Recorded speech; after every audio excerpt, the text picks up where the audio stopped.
Welcome to Beyond the Art, where creativity knows no bounds and innovation takes center stage. Join us on a captivating journey through the realms of the Native American art world, exploring the untold stories, inspirations, and the sheer brilliance that fuels the world of Indigenous artistry. Well, welcome to Beyond the Art, and today we have with us as our guest Joe Big Mountain, a quill artist. Welcome to the show. Thank you. I'm a fan of the podcast. I've been watching a lot lately. So, great!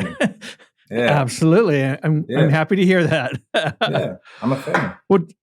Well, Joe, why don't you go ahead and start with your story of how you became a porcupine quill artist and what drew you to this unique medium? I reside in Oneida, Wisconsin. I've been here for like half my life, but originally I'm from New York, upstate New York, and my mother, she's half Cree from Fort Capel, Saskatchewan, and my father is Mohawk and Comanche from Ganawage.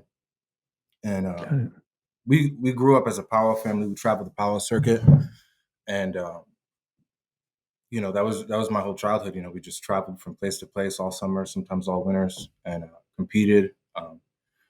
And I come from a big family. I have 4 brothers and 3 sisters. And so we all competed, we all danced, and most of us sang. So so I danced and I sang. And so naturally, like what comes with that is creating and making your own regalia, right? So so that was my upbringing as well. Like 3 of my older sisters, they all beaded, they sewed. My oldest sister, she quilled. My parents, they were crafty. My grandparents were artists, and so it was really my environment. And so it's not a surprise that I sort of got into it. You know what I mean? Yeah. Mm-hmm. Yeah. You kind of fell into it, and it was all around you. Yeah, and like the powwow circuit. Also, like that being a part of my environment, the most talented Indigenous artists have always been on the powwow circuit, whether it be beading or sewing or quilling, feather work. It doesn't matter, whatever it may be. In my opinion, the best of the best have always been on the powwow circuit. So traveling from tribe to tribe, seeing and experiencing all the different art forms that these people have, and having that as my environment as well, that had a lot to do with it. Growing up in that environment and seeing all the different crafts and artistry, what drew you to porcupine quill artistry in particular versus beadwork or clay and pottery and things? Yeah, well, definitely on my Mohawk side, it's a part of our culture, quill work. So there's a little bit of that, and again, my oldest sister, she quilled, and my father, and I was passed down quill work from my grandpa and stuff. So it's always been in my life, and I've always dabbled in beadwork and sewing. I do a little bit of everything. What stuck with quill work though is that it's just so unique in a way to multiple tribes. I mean, so first of all, like there's quillwork styles from coast to coast. From coast to coast, you can find tribes that utilize quillwork in some way, shape, or form. And at one point, and especially when I was growing up, like they called it like a lost art, and so it wasn't around. You didn't see it much. You've seen it in museums and books and but you didn't see it, actively made. You did see it on the powwow trail, and there were people like my sister and other relatives that were doing quill work, but it wasn't as well known. And also along with that, it wasn't really like a thing to teach it. Like again, like some tribes, it's a very sacred art, right? And so, those things are only really passed down by, members of your family, or it's very, tight knit like that. Oh, excuse me. Yeah. And so Um, and so, yeah, I think like a lot of things combined, drew me to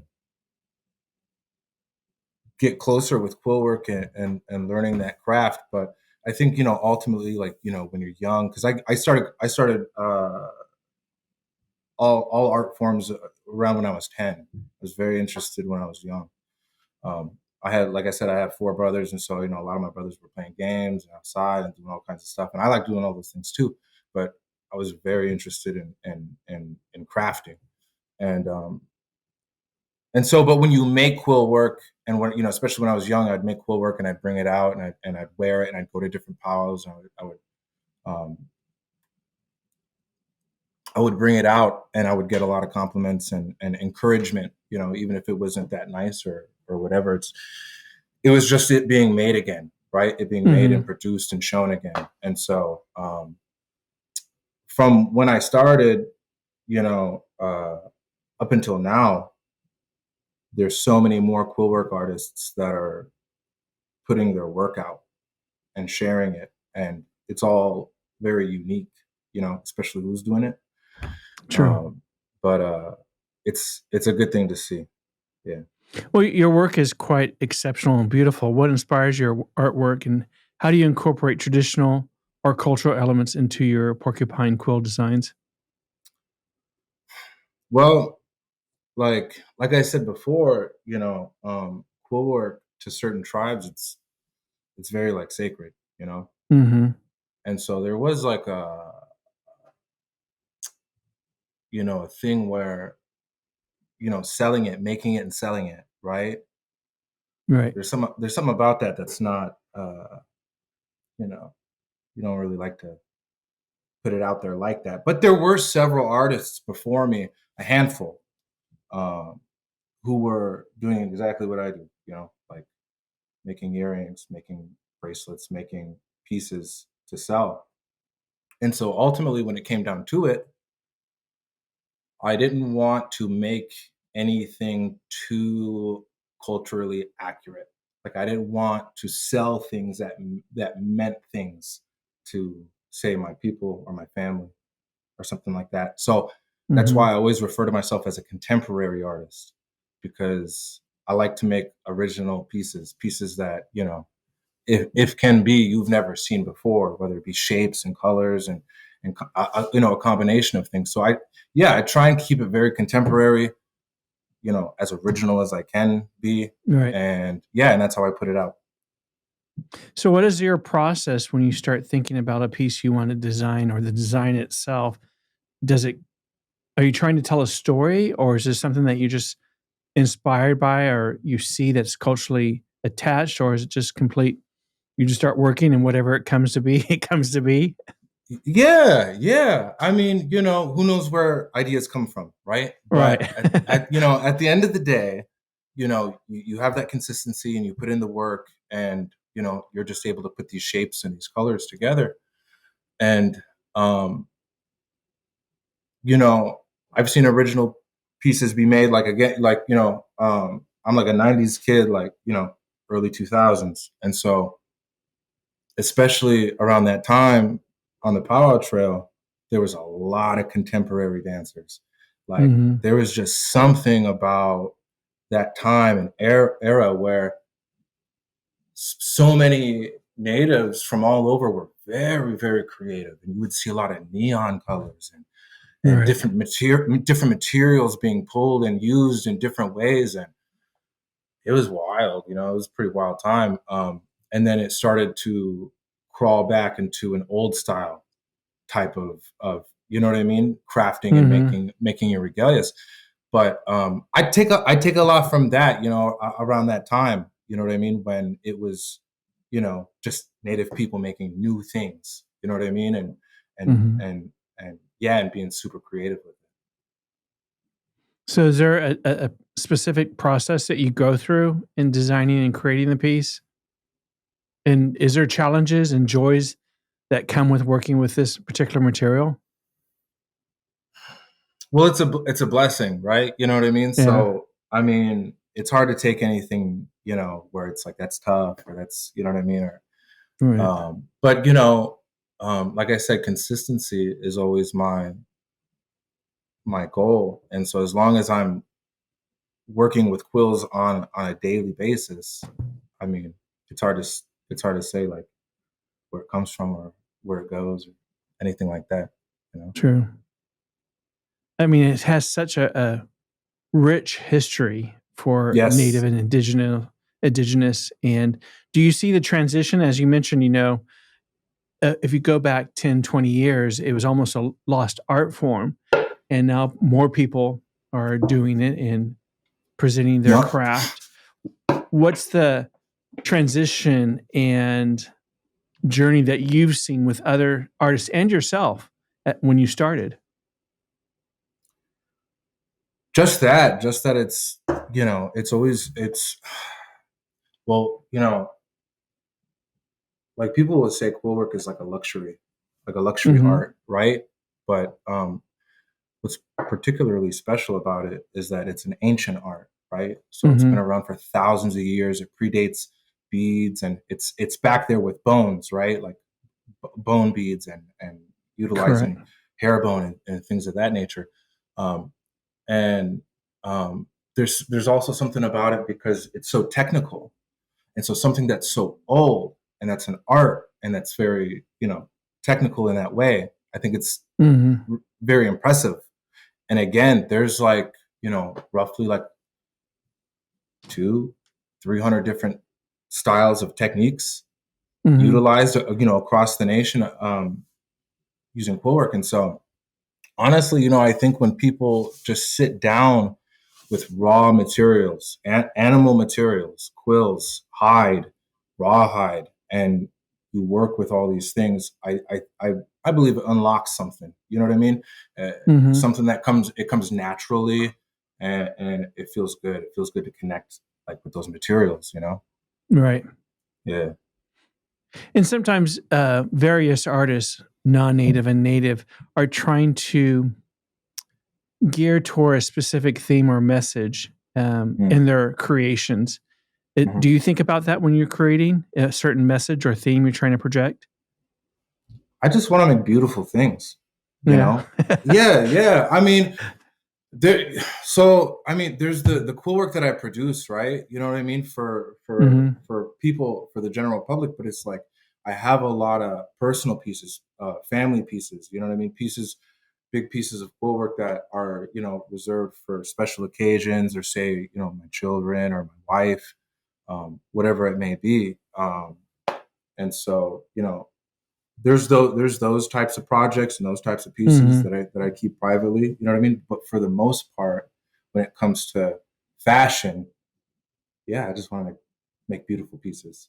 You know? Hey, why not? It Yeah, works, yeah, and yeah, you yeah, do, sir. You do make yeah. beautiful pieces. Thank So, you. how do you balance honoring traditional techniques with bringing your own creativity and innovation to the craft? Are you creating things in a different way that's a lot easier, or do you do it the very traditional way of creating your artistry in the quill work? No, I mean I'll utilize anything. Mhm. New materials, old materials. I mean, there's something about quilling on hide, on Right. moose hide or deer hide, and even you know quilling something on like felt or something along those lines. You're always going to get different textures and different ways it all lines up. Right. But again, I think just utilizing the technique, whether it's a wrap around rawhide or a plastic, or even if it's sewing down on a felt or a hide, just utilizing those quills. It's like just native people making native things. You know what I mean? And Right, so right. Not coming from yeah, somewhere else overseas. right. Well, it's like like you see a lot of people do like old pieces. They'll take something out of a book and they'll remake it, and there's a need for Mhm. that, right? You know what I mean? Right. But those are somebody else's designs from a long time ago. And so I like to try and I try and make original work if I can. Mhm. Yeah, So when yeah, you're creating and you're starting your piece, does it sometimes take a different direction than what you actually conceptualized when you started it? absolutely. Yeah, Yeah. yeah. A life of Sometimes its it's own. yeah, yeah. Sometimes it feels like, you're trying to control something that's, you know what I mean? Like you're trying to Right. control an animal, and you try and go in a straight line, and it goes this way and it goes that way, and by the end of it all, it comes together, and yeah, it can be way Mhm. different than what you imagined it to be. Yeah. So, is there any other type of art form that you've thought about trying your hand at and experimenting with, or medium? Yeah, again, like when I was about 10, um, the first thing I did was I beaded, and I sewed a lot. I sewed a lot of Mhm. applique work, um, I've always been involved in a little bit of everything. A lot of my quill work involves beadwork to a certain extent, and so I'm always Right. trying to get better at every technique that I utilize. I'm trying to get better, but yeah, I mean, whether it be like different projects, I'm always trying to do different projects, but that usually include quill work in some way, Do shape, you or form. do you do, private commission work for clients? I haven't, not in a long time. No? No, I used to. Yeah, I used to a lot, and it's nice to just kind of do your own thing. You know what I mean? Maybe if Right. Not some with set special. parameters. Yeah, I mean, if there's an opportunity or something that presents Right. itself, then for sure, yeah, yeah, yeah. But nothing, no, nothing too wide scale. We talked about, briefly, the traditional elements and how it's evolved. How do you see porcupine quill art evolving into contemporary times? And what role do you think it plays in preserving cultural heritage? As with all our crafts and artistry as Yeah, indigenous people. yeah, yeah. No, I mean, like I said, as long as the work is made and preserved, it'll speak loud in the future, Mhm. you know. But I find importance in every style, and every quill work artist is very different.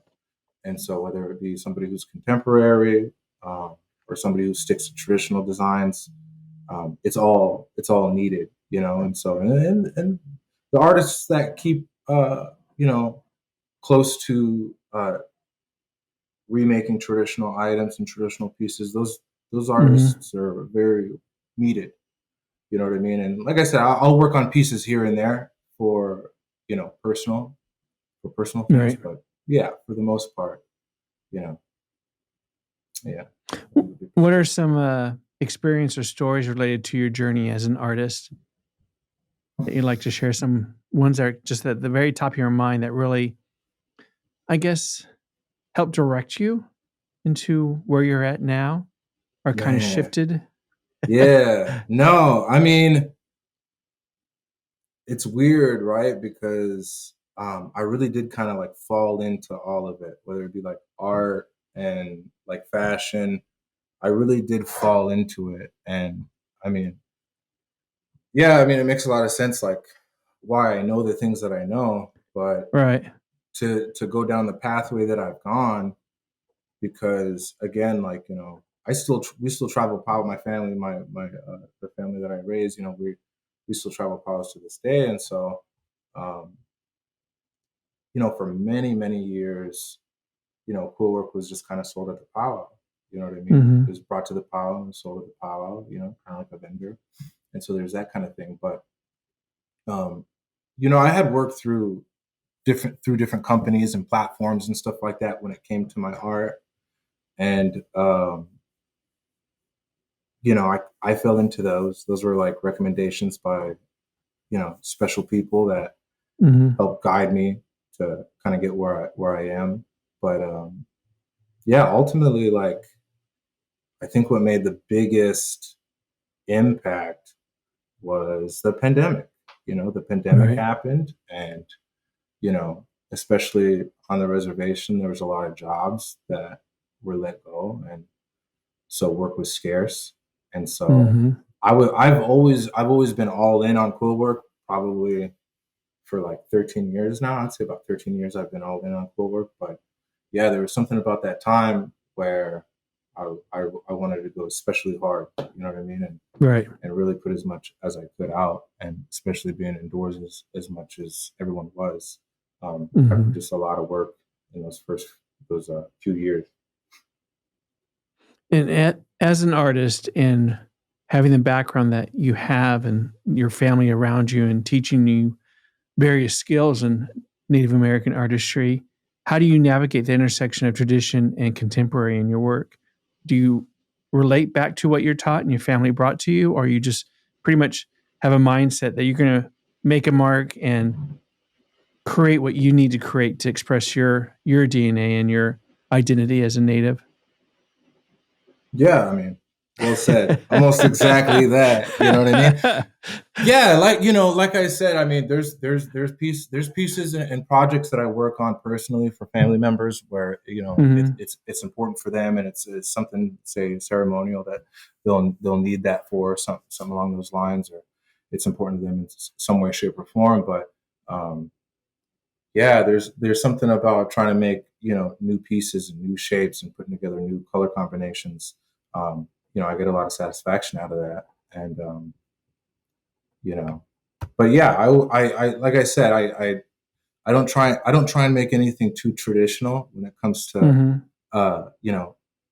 my brand and kind of putting work out there. But I try and keep it fun. I try and keep it fun, beautiful, just new things, and yes, I'm things that people never seen before, if I can. Right. Yeah. Hey, why not? So what inspires and motivates you as an artist? My family, my kids. Always. Yeah, always. That's a daily motivation, right?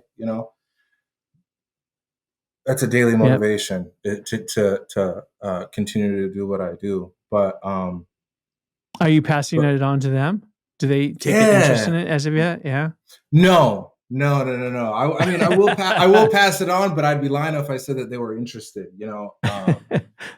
It's such a tedious craft, and so from when my kids were all really young, we would harvest porcupines together, and so that's a tough job.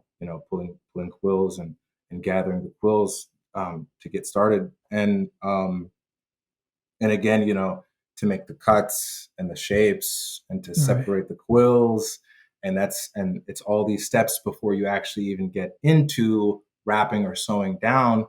And so, I mean, for kids, it's tough, but they're definitely around it. They're around it like how I was around it, So right. It's always there for them if they want it. So when you start creating, are you strict on yourself and have a timeline? It's like, I'm going to spend this much time on this piece and this piece, or it just comes to you organically. I'm going to work today. I'm going to create today. And I mean, what's that process like for you? I get right on it. I mean, I'll get right on it and I'll get started, but I'll give myself as much time as I need for it to be complete. There's no use trying to rush projects and try and get things done faster than they need to be. But I do give myself some time, and the right environment as well, right? The right work environment, you need that, right? So I definitely need, my space and, my proper lighting, I need my coffee, I need all these things, you know what I mean? But as long as I'm clicking on all those cylinders, then I can get to work. And it's usually not a problem. Yeah. Do you just zone out and just? I do. Yeah. For sure. For sure. Yeah. But a lot of my inspiration comes honestly from my grandma, and I mention my grandma a lot.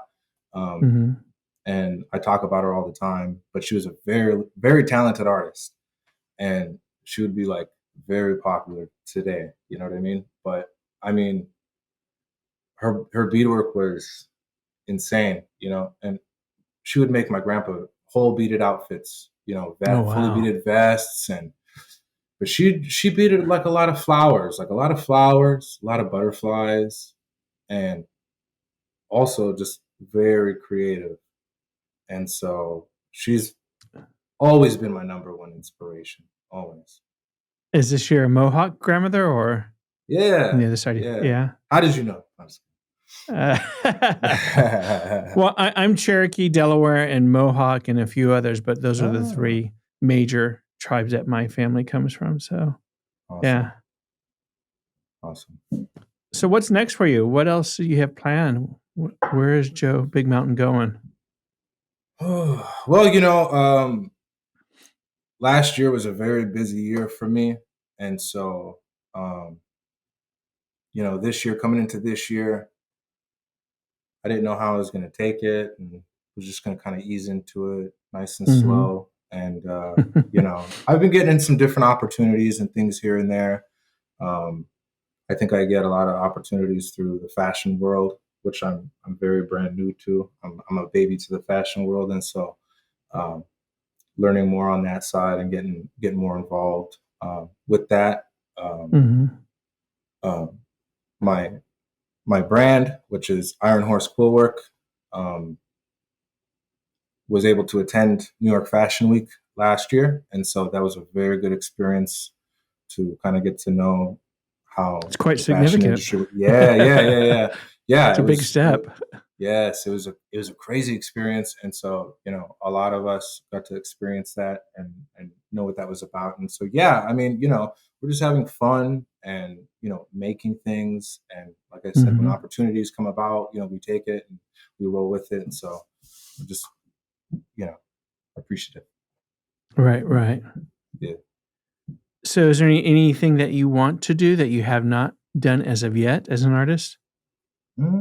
Yeah, the art market scene, that's always something that everybody's always talking about. Yeah, I've been getting invitations to go down to Santa Fe for years and years. And I've had my work there before, but I've never actually been there. And so to get involved in that would be pretty cool, but work, like I said, work is so tedious and slow paced, and it takes so much time to create pieces that it is tough to kind of get to go places and do other things and such. But new projects, I definitely want to get into new projects and new genres of things that involve poetry. Right. Yeah. So where can our listeners find your pieces and see more of your work? Yeah, I'm on Instagram, but you can always purchase my work on ironhorsequillwork.com. And so, that's my website. And I frequently upload, and so there's things on there all the time. Are you showcased anywhere else? Any retail stores or other venues?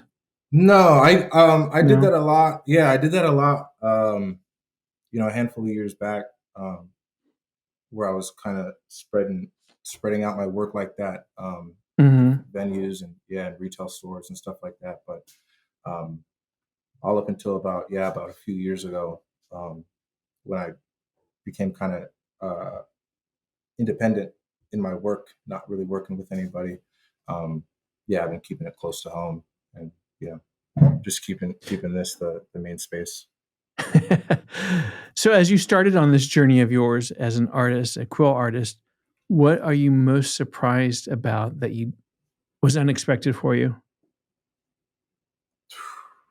Well, I did have the privilege of having an interview with Christian Allaire from Vogue magazine. He's a writer for Vogue. And so that was a big surprise. And that was a couple years ago. And then I was also featured in an issue of British Vogue. Fantastic. That featured Lily Gladstone and Leonardo DiCaprio. And so, again, these are just opportunities that I've been blessed to be a part of. And those were surprising. Those were big time surprising. Yeah. So was it through an email or a phone call? You're like, nah, this is a joke, or I mean, email, for sure. I got it through email and stuff like that. But I mean, maybe I'm gullible. I was like, right away. I was like, it's real. You know what I mean? I never crossed my mind, but that was insane. Though. It was incredible. And again, it's just, if they like it, you know what I mean? Then right. Yeah, they'll get a hold of you. And so I'm nothing but appreciative for it. So do you have a backlog of ideas in your head, or do you sketch everything down before you start creating? Sometimes I sketch. Sometimes. Yeah. Sometimes I'll sketch. Yeah, not always. Honestly, I'll just do a freestyle. Kind of just start, Yeah. yeah, doing things as I go. But sometimes with bigger projects or more important things, I'll sketch out. Yeah. Yeah. So, what advice do you have for aspiring porcupine quill artists or individuals in general interested in exploring unique and traditional art forms? Just yeah, just to keep doing it. Just to Yeah. keep doing. Yeah, like if you do it and you start it, just hang in there. You know what I mean? Just keep going, and don't be afraid to take that leap of faith. Because I mean, especially for me, that was my big thing was Hmm. only doing art art and fashion pieces. You know, it felt like a leap to me. You know what I mean? Um, Working at 9 to 5, doing what you need to do to be able to Right. provide and stuff like that. That always feels like what you need to do. And so um, believing in yourself and in believing in your art, Hmm. and just consistency and keeping going. And I think that'll always pay off for artists. And Yeah. since you're around such artistry growing up, what has been the feedback or comments from your family now that you've taken this journey and are successful at it? Yeah, I like to think that my family's proud of me, and Yeah. and super supportive. And Are they critique? Do they like, oh, you should have done it this way? Or- my wife does. My wife's always yeah. like, yeah. I always make something, and she's like, and I'm like, man, I gotta do it better. I gotta make it nicer. So she's my biggest critic. Hey, you got to listen to someone, Yeah, got to have yeah, feedback. It's how it makes us yeah. better. Hmm. Well, Joe, there's anything else you want to add or share with our listeners about yourself and your craft and No, a little nothing bit in about particular, what man. makes you tick? No, I get, like I said, it's just the support from Native country and Hmm. certain individuals and that show a liking to my work, and that always keeps me going. My family, my kids, my wife, they always keep me going, and so I'm in it for the long haul. So I've been making So pieces since you for a long time. started and now it's become more of a art form that's kind of having a resurgent, have you found it easier for supplies and to continue on this path? Maybe even harder, maybe Oh, a little really? bit harder. Yeah, yeah. Why is I that? mean, well, especially if you're purchasing, say if you're not harvesting quills, right? And so you're Hmm. you're purchasing from an outside source. I mean, there's only so many, you know, trading True. posts and places that'll sell those, Hmm. because it's still, those places, they still need to harvest the quills, they need to wash them, they need to sort them, and it can be a lot of work. And then you need to find a buyer. But there are so many more artists now that it can be a little bit tougher to find quills. One of the materials, and I bring this up a lot, but one of the materials that I utilize is smoked deer hide, and that's a craft all in its own. Like Hmm. smoking hide is a science and a art all of its own. But being able to find those kind of products can be scarce, and so. Um, and then obviously beads are always tough to find. Beads are Right. always tough to get. Those are always flying off the shelves. And so, um, more or Do you think less, but there's do you think it's because there's more Native American indigenous artists out there using those supplies and they're not just as plentiful as they were? for Or is it sure, for industry? sure. Or is it yeah? Yeah, yeah, so many more, and young people too. Young people are Mhm. getting right on it. Yeah, and they're motivated and they're pushing work out, and they're buying supplies and they're bulking. Yeah, I mean, just what you need to do to be able to produce work. Mhm. So yeah, I mean, it can be easier. It can be easier around here. Like I said, I reside in Oneida, Wisconsin, and so um, say like 40 minutes up north, it's all wooded. You're around Kachina, around the Right. Tongan people, and lots of porcupines around these areas and stuff. So it's not tough. It's not tough to harvest and to find, quills and such. But yeah, for people who look online and buy products, it can get tougher. Yeah, for sure. A lot more people. Is there a Joe Big Mountain signature color you use that you're attracted to? Maybe. I mean, I'd like to think that I use an array of different colors. I try and go across the board. Yeah. Yeah. I mean, yeah, I don't want to say I have a signature color or anything like that. But yeah, no, I do. I utilize a lot of reds and stuff like that. But yeah, I wouldn't. Yeah, I use everything.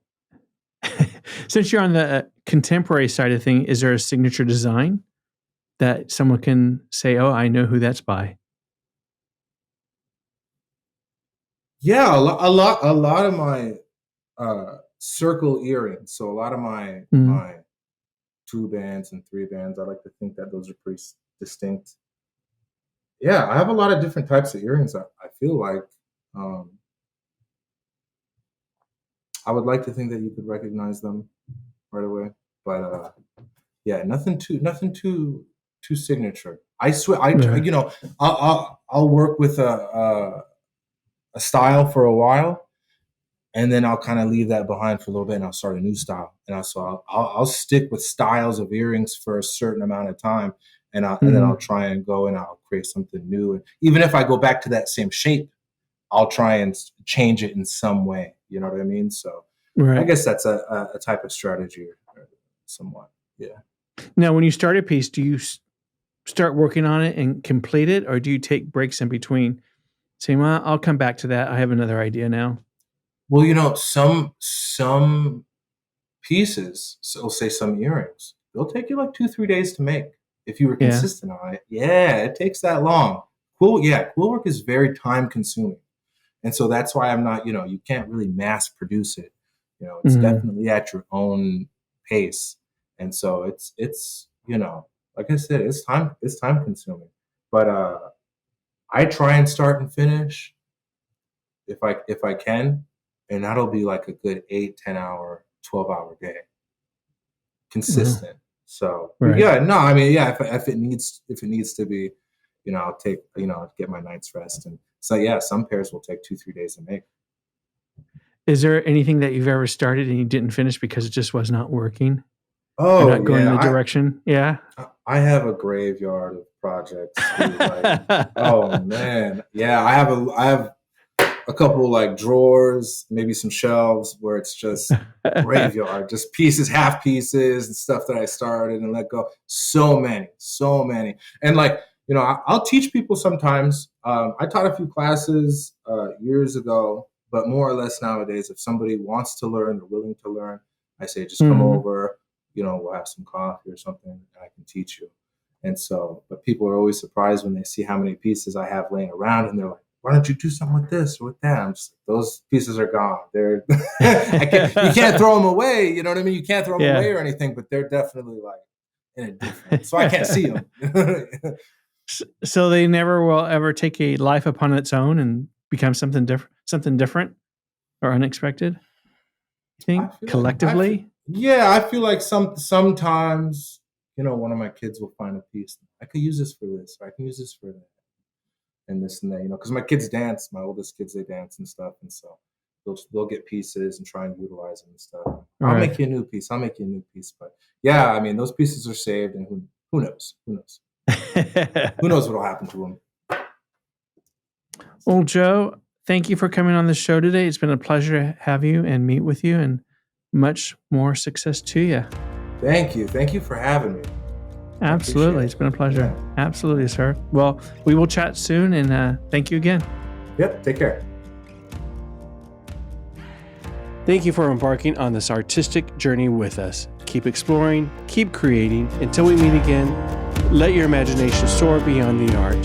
Subscribe to our YouTube channel and follow us on your preferred podcast platform.